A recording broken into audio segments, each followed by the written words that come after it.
तो last lecture में हमने पूरे एनिमल टिश्यूज करके रखे थे। अब हम लोग करेंगे यहाँ पे प्लांट टिश्यूज।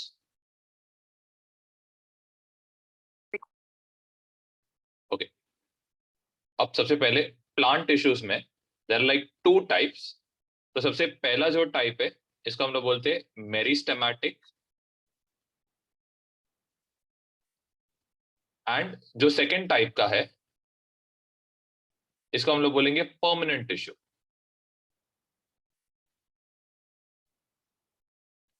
ओके, अब दोनों में मेन चीज फर्क क्या है? मेरिस्टेमेटिक जो रहता है सबसे पहले लिविंग सेल है,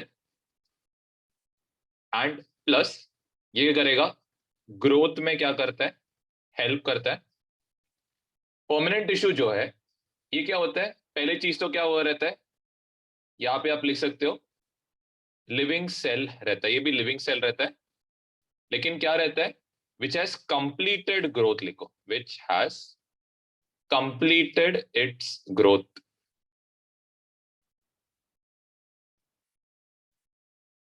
ओके, अब इसका ग्रोथ क्या हो गया, कंप्लीट हो गया। यहाँ पे क्या हो रहा है, कंटिन्यूसली क्या हो रहा है, सेल का ग्रोथ होते जाता है। तो ये कहाँ पे प्रेजेंट रहता है, तो ये लिख सकते हो स्टेम, लीव्स एंड ब्रांचेस में प्रेजेंट रहता है। ओके, और दूसरा आप लिख सकते हो रूट्स, लीव्स मत लिखना, रूट्स लिखना। फिर इसके बाद जो नेक्स्ट है दैट इज, अब यहाँ पे ये पार्ट्स हो गए। अब परमानेंट टिश्यू, परमानेंट टिश्यू कहाँ पे लोकेटेड रहेगा, ये रहेगा स्पेसिफिक लोकेशन में।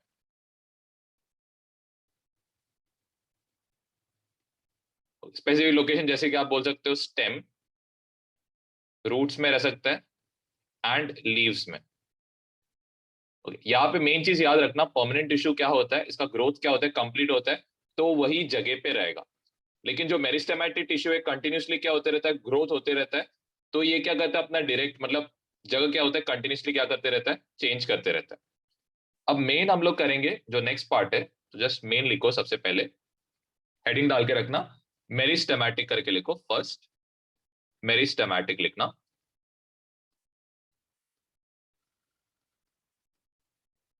ओके, इसमें सबसे पहले फर्स्ट पॉइंट लिखना, इसमें लिख सकते हो it is present in parts which help in growth of a plant। इसके बाद नेक्स्ट लिख सकते हो, अब इसका जो सेल है ये बना रहता है, इसमें लिख सकते हो made up of thick cytoplasm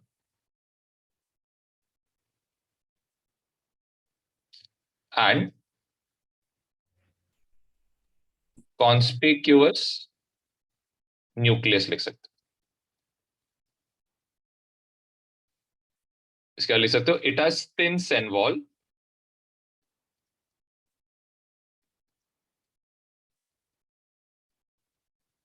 and no vacuoles. इसके बाद जो थर्ड पॉइंट है, हाईली एक्टिव। हाईली एक्टिव का मतलब क्या है, ये कंटिन्यूसली क्या हो जाता है, ग्रोथ करते रहता है। ठीक? तो ये चीजों का जस्ट ध्यान देना, ये 3 पॉइंट लिख के रखो। अब जो मेरिस्टेमेटिक टिश्यू रहता है इसका कितना रहता है, 3 टाइप्स रहता है। तो सबसे फर्स्ट जो टाइप है इसको हम लोग बोलेंगे एपिकल मेरिस्टेम। इसके लिए थोड़ा जगह छोड़ के ना, 4 लाइन जस्ट छोड़ के रखो बीच में। सेकंड जो रहेगा ये रहेगा इंटर कैलरी मेरिस्टेम।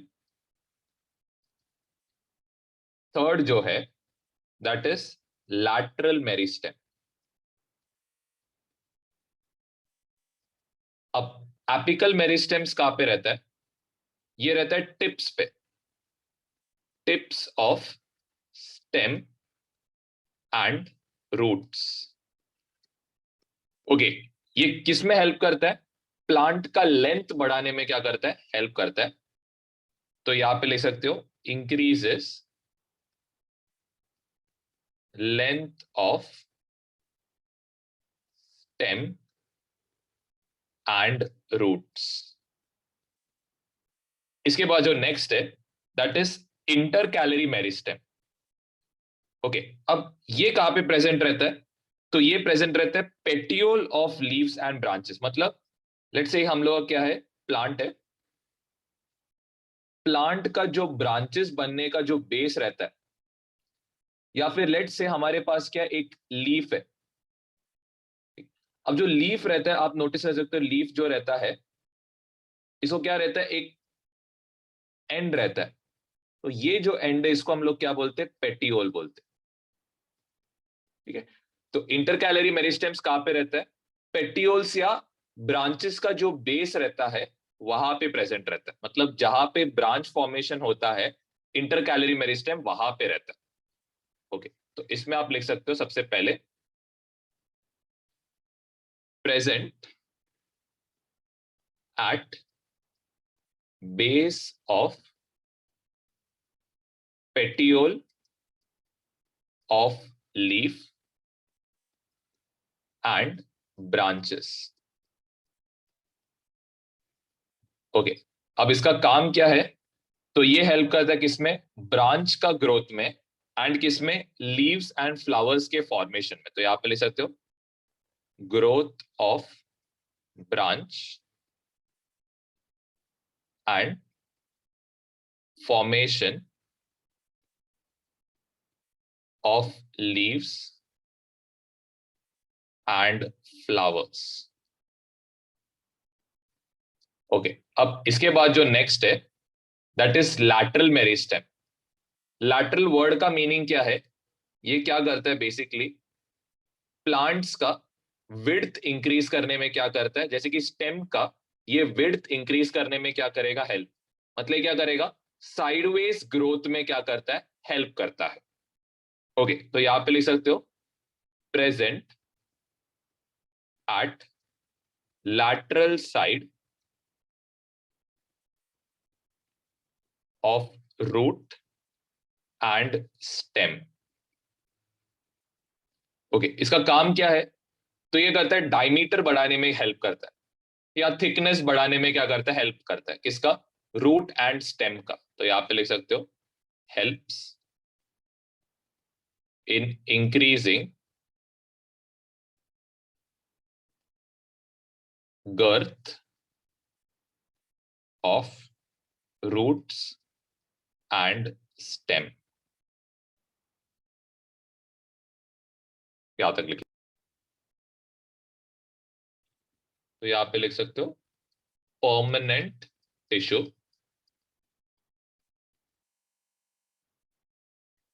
ओके, अब मैंने परमानेंट टिश्यू का मैं ऑलरेडी आपको समझाया था। जैसे ही कोई सेल का ग्रोथ कंप्लीट हो जाता है वो क्या करेगा, एक जगह पे ही रहेगा। एक जगह पे रहने के बाद वो क्या करेगा, एक स्पेसिफिक फंक्शन क्या करेगा, करने स्टार्ट करेगा। तो यहां पे लिख सकते हो आफ्टर ग्रोथ इज कंप्लीट। इसमें लिख सकते हो new sales formed by meristematic tissue lose their ability to grow।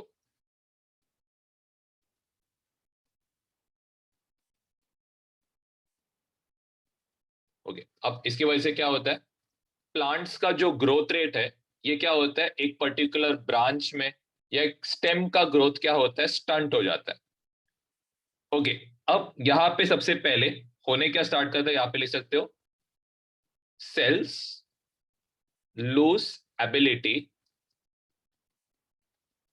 To divide itself. फिर इसके बाद लिख सकते हो अब क्या होता है, ये अभी क्या करेगा, डिवाइड करने स्टॉप करेगा। अब ये कहां पे रहेगा, एक पर्टिकुलर लोकेशन में रहेगा। तो यहां पे आप लिख सकते हो it acquires permanent shape and structure.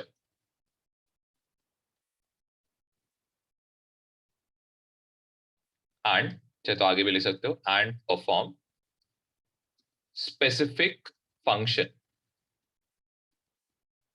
Way functions क्या है ये हम लोग आगे पढ़ेंगे. इसके बाद लिख सकते हो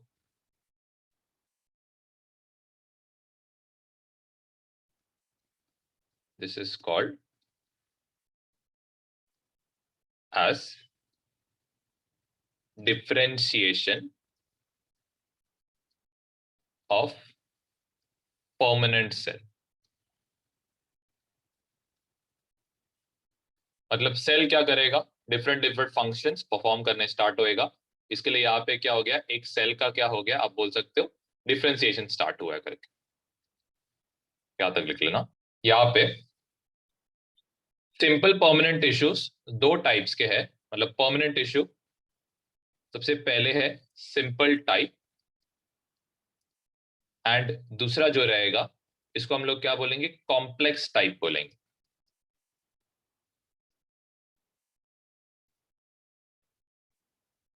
ओके, अब जो सिंपल टाइप रहेगा ये ऑफ कोर्स क्या बना रहेगा, only one type of cell.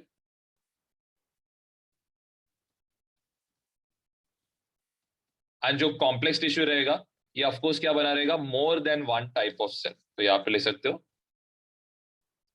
More than one type of cell.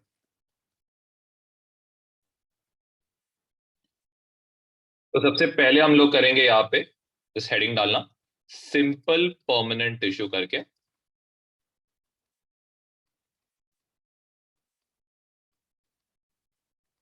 तो आपका जो पेज है उसको क्या करो, तीन पार्ट्स में डिवाइड करना.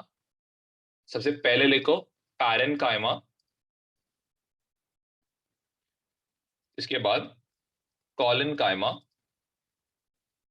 And sclerenchyma. ओके, अब पैरेन्काइमा जो रहता है ये याद रखना किससे बना हुआ है, लिविंग सेल. कॉलेनकाइमा भी किससे बना हुआ है, लिविंग सेल से. लेकिन जो स्क्लेरेनकाइमा रहेगा ये बना हुआ है डेड सेल से. फिर इसके बाद जो नेक्स्ट है इंटरसेल्युलर स्पेसिस रहता है इसमें. सेम यहां पे भी कॉलेनकाइमा में भी इंटरसेल्युलर स्पेसिस रहेगा.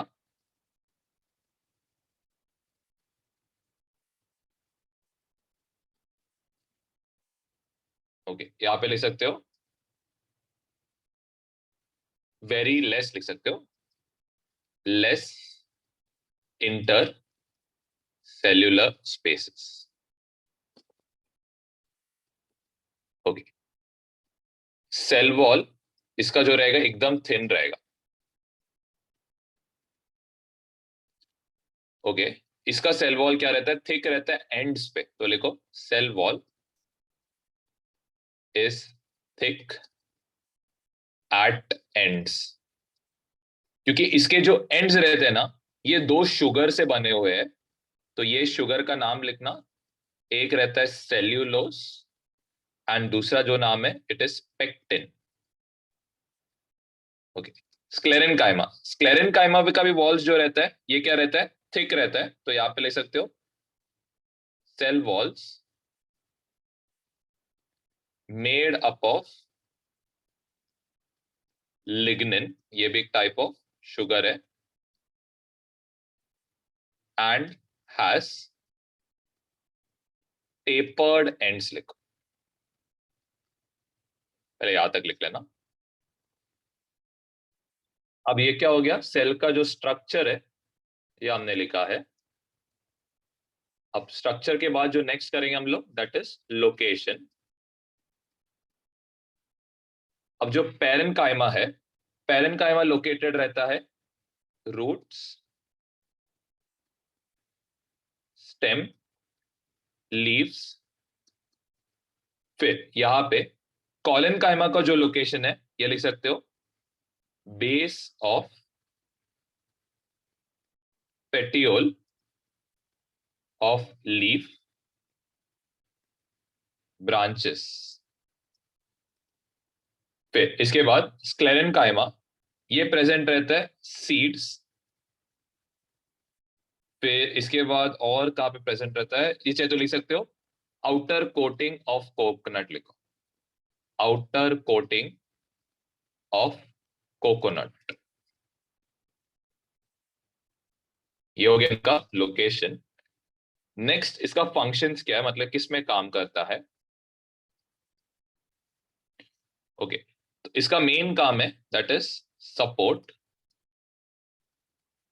फिर दूसरा है ये फूड स्टोरेज में क्या करता है, हेल्प करता है। एंड नेक्स्ट वेकेंट स्पेस, चाहे तो ये इतना मत लिखो, जस्ट लिखो सपोर्ट एंड फूड स्टोरेज, बस लिखे ना, ये इनफ है। वैसे ही कॉलन काइमा, ये किसमें हेल्प करता है, फ्लेक्सिबिलिटी प्रोवाइड करने में एंड सपोर्ट। इसके बाद है स्क्लेरन काइमा, ये हेल्प करता है किसमें, स्ट्रेंथ एंड रिजिडिटी प्रोवाइड कर प्लांट को। तो ये जस्ट लिख के रखना।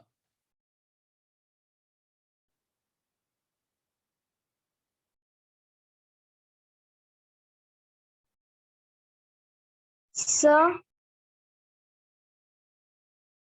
बता, तो जो पैरेनकाइमा रहता है इसके दो सब टाइप्स है। एक को हम लोग बोलते हैं क्लोरेनकाइमा। ओके, अब एक क्लोरेनकाइमा नाम से समझ रहे हैं कहां पे प्रेजेंट रहेगा, सबसे पहले लीव्स में प्रेजेंट रहेगा। एंड दूसरा क्या, इसका काम क्या रहेगा, फंक्शन रहेगा इसका फोटोसिंथेसिस। तो यहां पे ले सकते हो परफॉर्म्स फोटोसिंथेसिस।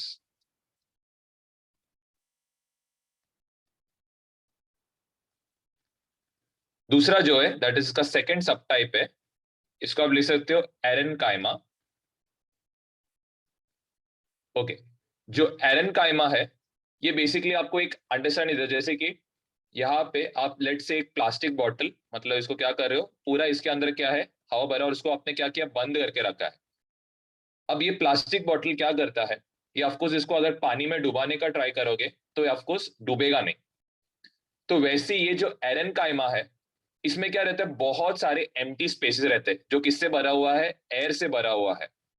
जिसकी वजह से क्या होता है, जो प्लांट्स जो वाटर पे फ्लोट होते हैं इसके अंदर क्या रहता है, एरेनकाइमा रहता है। ये किससे भरा हुआ है, एयर से भरा हुआ है, जिसकी वजह से प्लांट्स डूबते नहीं है। तो यहां पे लिख सकते हो helps aquatic plants to float। ये जस्ट लिख के रखना है, बताने भूल गया था। तो हेडिंग डालना कॉम्प्लेक्स परमानेंट टिश्यू। ओके, अब इसके बारे में आपको ऑलरेडी पता है, हमने ये 15 चैप्टर में किया है, that is xylem and phloem.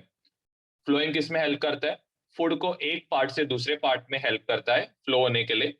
And दूसरा है जाइलम, जाइलम किस में हेल्प करता है, वाटर पार्टिकल्स को एक साइड से दूसरे पार्ट में क्या करता है, कैरी करता है।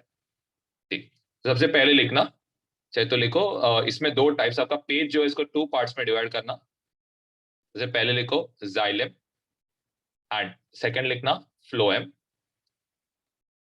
ओके, अब इसमें लिखना जाइलम, सबसे पहले इसका स्ट्रक्चर लिखना। ओके, जाइलम जो है ये मोस्टली बना हुआ रहता है किससे, डेड सेल से बना है। तो यहाँ पे लिख सकते हो थिक वॉल्ड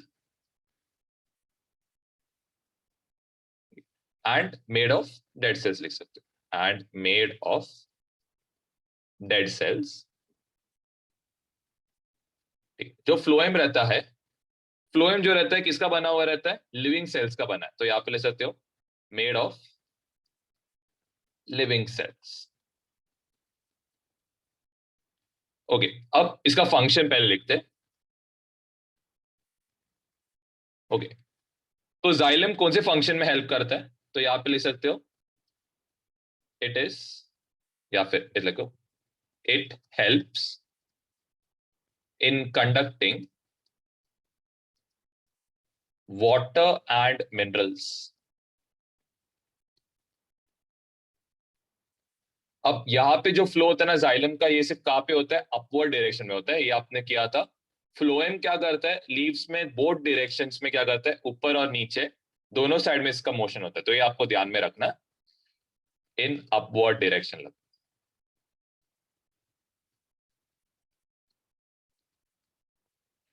ओके, अब फ्लोएम का जो फंक्शन है, तो फ्लोएम क्या करता है, फ्लोएम पूरा जो शुगर है स्पेशली ग्लूकोज जो है उसको कहाँ पे लेके आता है, from the leaves to different parts. अब इधर क्या होता है, अपवर्ड एंड डाउनवर्ड दोनों मोशन होता है, तो यहाँ पे जस्ट ध्यान देना, ये पॉइंट थोड़ा सा इंपॉर्टेंट है, तो लिखना it carries sugar from leaves to different parts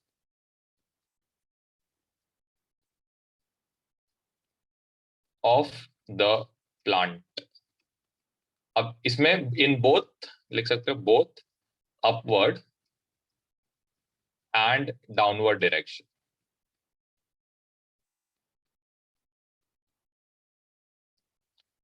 फिर इसके बाद है नेक्स्ट, दैट इज इसका जो टाइप ऑफ सेल्स है, तो लिख सकते हो टाइप ऑफ सेल्स। ओके, अब इसमें स्पेशली जो इसके वेसल्स रहते हैं, तो यहाँ पे लिख सकते हो वेसल्स, एंड इसके जो फाइबर्स रहते हैं ये बना हुआ रहता है डेड सेल से, एंड इसका जो पैरेन्काइमा सेल्स है ये किसका बना हुआ है, लिविंग सेल्स। मतलब जो पाइप बना रहता है पानी कंडक्ट करने का, वो किसका बना हुआ है, डेड सेल्स का बना है। इसका जो मेन जो पार्ट है, दैट इज इसका जो ग्रीन कलर जो पार्ट है, ये किसका बना है, लिविंग सेल्स का। फिर इसके बाद जो नेक्स्ट है, दैट इज यहां पे लिख सकते हो फ्लोएम का जो पैरेन्काइमा सेल्स है, it is made up of living cells, and phloem का जो फाइबर्स है ये बना रहता है डेड। तो ये फ्लोएम फाइबर्स मोस्टली आपको कहाँ पे मिलते हैं, जो आपकी येलो लीव्स रहते हैं। जैसे एक प्लांट का क्या होता है, जैसे लीफ लीफ स्पेशली कोई एक प्लांट का, जैसे उसका क्या होता है, येलोइश कलर होता है, तो जो फ्लोएम फाइबर्स उसमें क्या होता है, कन्वर्ट हो जाता है, मतलब फ्लोएम पैरेन्काइमा फ्लोएम फाइबर्स में क्या हो जाता है, कन्वर्ट हो जाता है। सेम यही चीज है। तो सबसे फर्स्ट यहाँ पे लिख सकते हो पोल्ट्री फार्मिंग लिखना।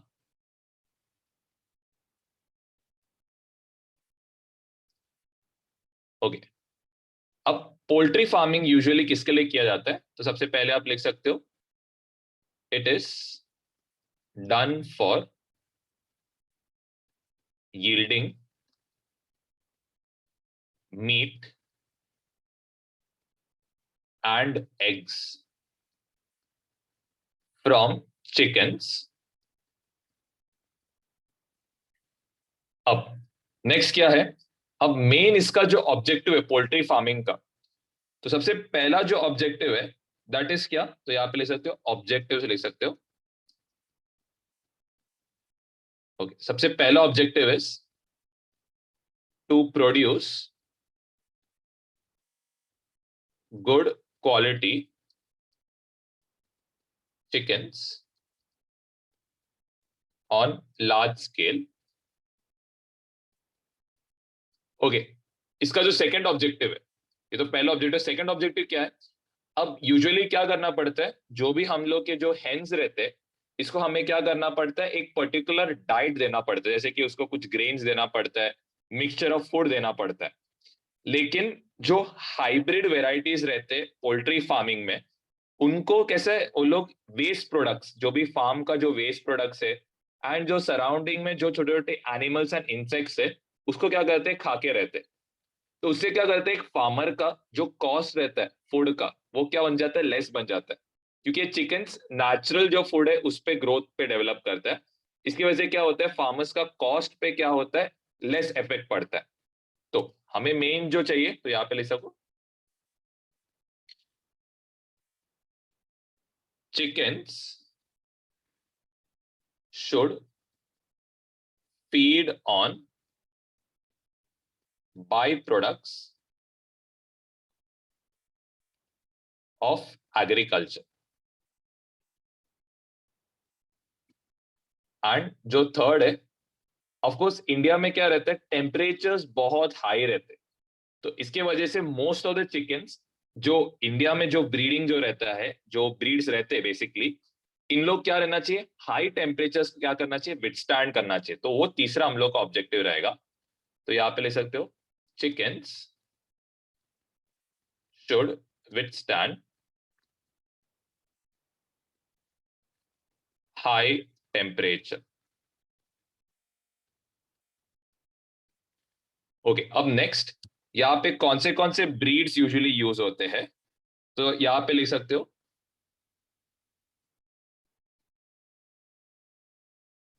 सबसे पहले आप एग्जाम्पल्स में लिख सकते हो, इधर लिखना रोड आइलैंड रेड,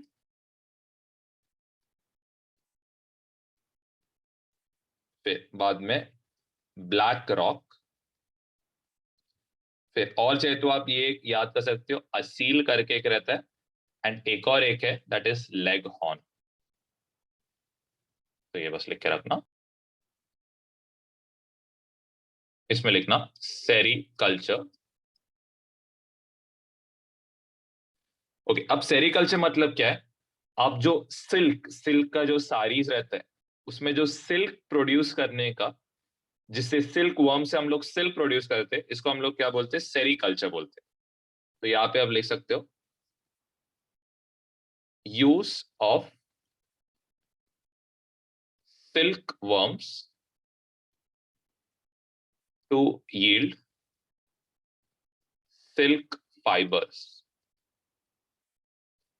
ओके, अब मेन क्या है, जो सिल्क वर्म का जो यहाँ पे ककून जो रहता है, ओके, ये हम लोग किसका यूज करते हैं, तो यहाँ पे लिखना Bombyx Mori is most common variety.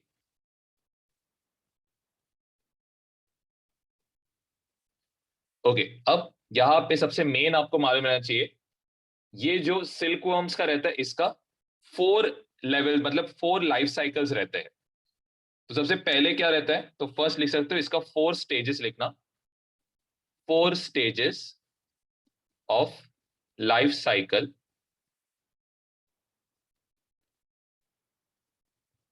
Of a silk worm.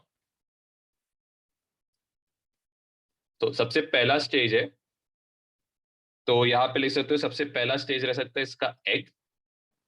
इसके बाद ये किस में कन्वर्ट होता है, तो यहाँ पे लिख सकते हो लार्वे।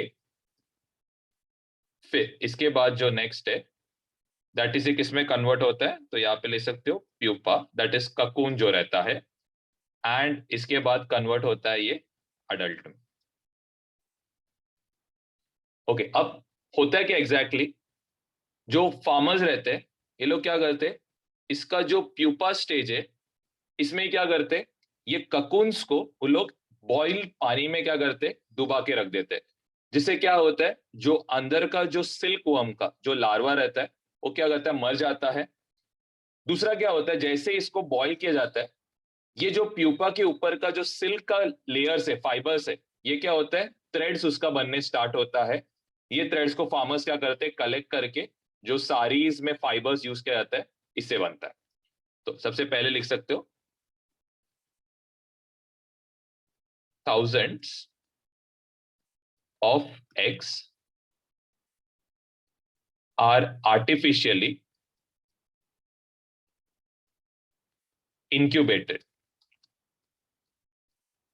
आर्टिफिशियल इंक्यूबेट क्यों करना पड़ता है, क्योंकि ये जो एग्स है, इनको हैच होने को थोड़ा टाइम लगता है, ऑलमोस्ट 1 to 2 वीक्स लगता है। आर्टिफिशियली इंक्यूबेट करने से क्या होता है, ये जो 1 वीक का टाइम है, उसको क्या किया जाता है, लेस किया जाता है।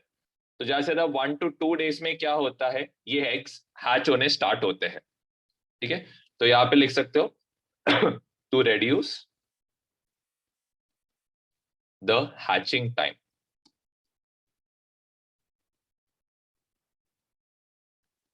इसका लिखना, अब जैसे ही ये लोग एग से ब्रेक होंगे, ये जो लार्वे है इसको कहां पे फीड किया जाता है?